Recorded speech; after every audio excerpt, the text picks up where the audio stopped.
Welcome back. This is Kevin with Everglades Canine Academy, and today we're going to be talking about walking two dogs at the same time.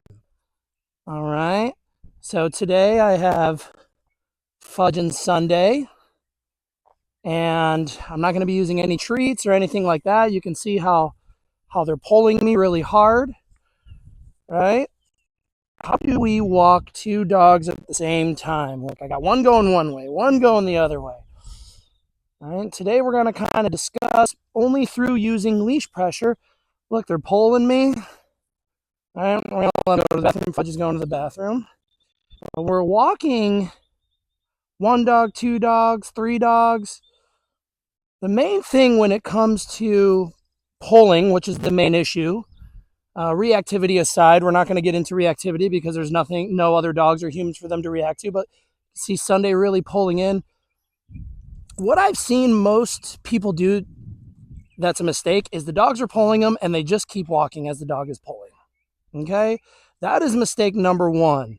Even now you can see Fudge and Sunday leaning into the leash. Look at her. She's fighting that leash pressure. All right?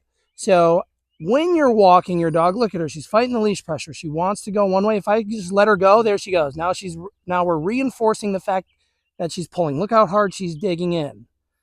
Okay, so when we're walking any dog or two dogs at the same time, what we want to do is we want to start doing directional changes.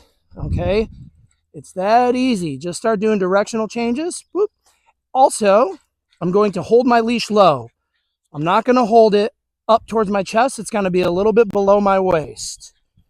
All right, now when I also start walking two dogs at the same time, I want to keep them on the same side.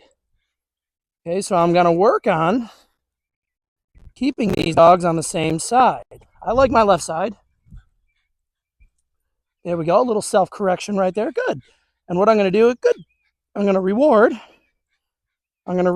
them when they're walking nicely. Let's go. Nope. Good. I'm going to get in their way. Here we go. This is how we start building up to getting a loose leash. Sunday wants to pull again. She really likes to go towards and dart towards the grass. And she will get some grass time. All right, it is important to let your dog have some sniff time in the grass, but we want to grant that. Okay, so in the beginning of the video, I was honestly giving them free rein. I wanted to show you how quickly we can get dogs into a loose leash walk. Okay, there we go. A couple little corrections. Another directional change. All right, just focusing on keeping these dogs at the same side. Let's turn again. There we go. Good. Those good doggies. Now we're starting to get into a little bit of a rhythm. Yes. The turn with me is what I want to see. Good. Good, Fudge. There we go. Good. There we go. Yes. Want to reward this nice walk. Now we're getting into a little bit of a nicer walk here. Here we go. All right. Fudge stops paying attention. Then we turn. Good. Good, Sunday. Are you good? Little encouragement. All right, you can see quickly just within a couple turns. Yes. There we go. Sunday still wants to go towards the grass, but that's okay. We have our leash. All right, we're using corrections with our leash. Let's get Sunday on the outside. Come here. Good. Good. I'm going to shorten up Fudge's leash. So line management is also a part of it. All right, you got to manage your line a little bit. There we go. There we go. Good. So I have Sunday's line a little bit longer. Fudge's line a little bit shorter. All right. Now you're not going to get as good results. Sunday wants to be on the inside, so we're going to go ahead and let her. Got to kind of fall into a rhythm a little bit, you know. Listen to the dogs, but don't let them dictate where we're going. All right. Now, it's always harder with a harness. I see a lot of people using harnesses because their dog is pulling them and they don't want to hurt the dog's neck or the dog's throat. But if you really just practice doing directional changes, then a neck leash, a slip lead or a neck leash is never going to hurt your dog's throat. Now, most people, when they're walking their dog, I want to break the idea that you have to walk around your whole block. Okay? I want to break the idea that you're trying to walk around the whole block in one direction and come back. You'll have much better results. Start in your driveway. If your dog is pulling you down the driveway, do not let them pull. All right? Now, hopefully you have established some doorway manners before you let them out of the house. You should be able to open the door, the front door, the side door, the back door, whatever door you leave. You should be able to open that door and your dog is going to wait there. You should, in fact, even be able to walk out of your house while the dog is still sitting inside the house. Then, when you're ready, you finally call them through the threshold, and that will help reduce some anxious behavior or all of the energy that they have. Typically, dogs are very, very excited when they're about to go for a walk. All right, so doorway manners is the first thing you should be practicing.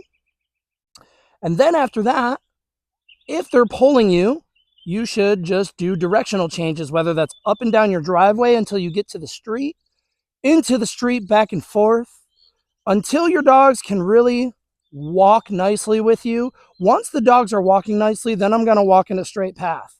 And the minute they start to turn or they start to pull me in one direction, I'm typically going to turn and go the other way. Now, I will also do stopping. I will also do stoppages where I just come to a complete stop and I see if the dogs stop with me. So that's what we're going to try next. So I'm going to walk them again a little bit. Might do some directional changes, but what I'm going to do is I'm actually just going to stop, and I want them to stop with me. Okay? Come on, let's go. So this is what we're going to do. Here we go. So we're just going to stop. Good. I had a little bit of a stop by Fudge. That's good. They're looking at me. They're checking in. I'm going to say good, reward. Let's go. I'm going to go this way. All right, then I'm going to stop. If they get too far, I'm going to pull them back. All right, and we're just going to stop and we're going to chill. Okay? Making frequent stops is also very beneficial to your loose leash walking process. Let's go. Here we go. Now we're in a stride. So now we're going to walk. I'm just going to see where they go if they start to pull me. So right now we're walking at a pretty good pace. We're getting kind of far away from the camera, but they're walking really nicely. And right there, both of them stopped paying attention. They stopped looking at me. So I did a directional change. All right? I just did a directional change. It was that easy, folks. And when I'm doing my directional change, I'm not pulling up towards my chest. I'm trying to go a little lower where the collar is. All right, so everything is happening below my waist when I'm doing these directional changes. All right. Now, good. If you are concerned about exercise, well, Kevin, I'm trying to exercise my dogs. I can literally walk a whole mile back and forth like this. And I'd much rather have a good, successful walk. Yes. Rewarding them for walking by me, walking near me, not leading me. Then a walk where they're just pulling me everywhere. All right. So I want you guys to practice. I want everyone to practice. Just walking back and forth in front of your driveway or in your driveway, coming to a complete stop. Good. Good babies. And then we continue. Okay. Nope. Sunny wants to keep going on my right side, but I like her on my left. I like the dogs on my left side. Simply because when I start greeting people, I greet them with my right hand and shake them. And the next step is to get them used to people approaching while they remain calm in a sit or not pulling me towards their friends or their other dog friends. So once you've established this nice loose leash walking, then we practice this in a more crowded environment. If you have a really busy neighborhood, you're like, Kevin, it doesn't matter where I go. My street is packed. We have dogs, we have cars, delivery trucks, other people walking, kids riding their bikes. My dogs just can't focus. You might have to put them in the car, take them somewhere that's a little more quiet, and practice some of this loose leash walking on a quiet street. Or, what I used to do is I used to walk my dogs in the middle of the night because I'm a night owl. So sometimes I'd be out there in the middle of the night when no one's around practicing this. But the goal is to practice somewhere that's a little more controlled so they understand what they're doing. And then you replicate that with more distractions. Okay. Real good dog training stems from your dogs being successful. All right. And you want them to succeed. So you don't want to make it too complicated at first. You want to make it nice and simple so you can start rewarding them. And then you slowly add in distractions around them. All right. So that's what we're doing with Fudge and Sunday with walking. Typically, right when we start walking, they want to pull. And they're little, but they're strong. They want to pull me and pull me and pull me. So right away, right when I get out here, I'm starting to do directional changes. And within a couple minutes, they're walking really nicely. Okay. So that's the key to loose leash walking, is that there's no secret to it. You just go the opposite way of the dog. And when the dog starts turning with you and paying attention to you, you mark and reward. Now, this also will help you if you have started to build basic engagement with your dog, rewarding with food, loading a marker. All right. There are so many things that go into dog training to get the success that you want. It's not just one thing. All right. My directional changes are working as well because when they're walking nicely with me, they understand their reward marker. And I'm marking those moments in time when they're walking with me. Very clear communication on what I want them to do. Okay. That's another part of success. So I want you to remember that as you're, looking through these videos and watching other trainers online, you have to kind of take everything into account that we are saying and start applying them on a daily basis. All right. And, this is the one thing why dog training can be relatively difficult, because it's not just one thing that's going to fix your dog. It's you, the human, the leader, changing how you approach. It's like changing your lifestyle. I mean, so many conversations I have with my clients, I'm not even worried about the dog. I'm talking to the client. Well, what are you doing? How are you feeding? Are you kenneling? Are you using a leash? Are you using a harness? How do you wake up to how do you go to bed? Right? All of those things are a factor. And the clients and the dogs that have true success, typically they're really dynamic with their lifestyle, and they can change things. And they can change things for themselves. That changes things for their dogs. All right. Inadvertently, the majority of people that I see, they typically put their dog in the leadership position because maybe they don't know what they're doing, or they just want to, they show love to their dog by giving their dog things. Okay. Whether that's food, toys, access to space, all that stuff. So, uh, when it comes to behavior modification, you as the owner, you as the leader, have to start implementing change for your dogs. And only until then will you see improvement in your dogs. All right. Even if you hire a trainer, don't expect them to magically fix your dog, because that's not what we do. Now, we can get to know your dog. That helps us help you when we know that your dog's personality and how they train, and if they're afraid or if they're overly confident, all the characteristics your dog has.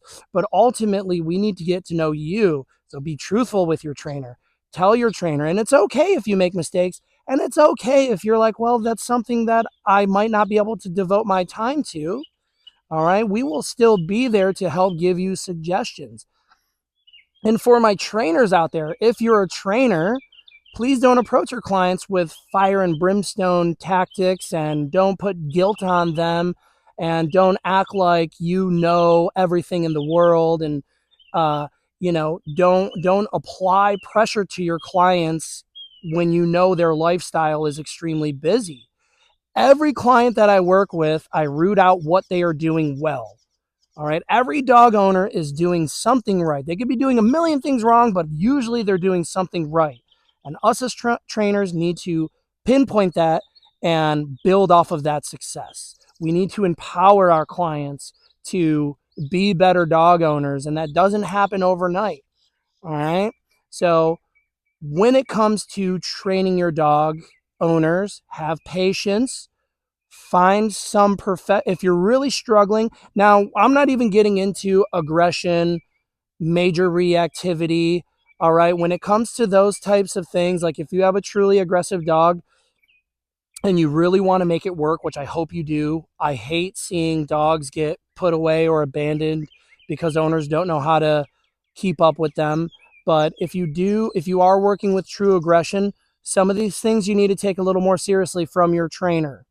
All right. Because also, somebody in the business, we don't like working with people that are just going to abandon their dogs. All right. If you have a trainer and you have an aggressive dog and you're putting in the work and you really want to see that change, and no matter what, you're not going to get rid of that dog, your trainer will love you, I promise. And they will go above and beyond for you. All right. But just for your typical household dog, no aggression, no reactivity, you want loose leash walking, you want better engagement, you want to work on obedience. All right. You have to start changing your lifestyle towards that. All right. And there's multiple things you do with your dog by controlling resources and controlling space that will dictate that for your dog. So become the leader, be empowered. All right. Good boys. Now we have a nice relaxed setting here with our dogs, right? Standing still sometimes is amazing, I'm going to tell you. All right. And if I did have food, this is probably where I would feed, but I don't. And you don't need food every time. All right. You just need the right body language and you need the right communication cues. Good.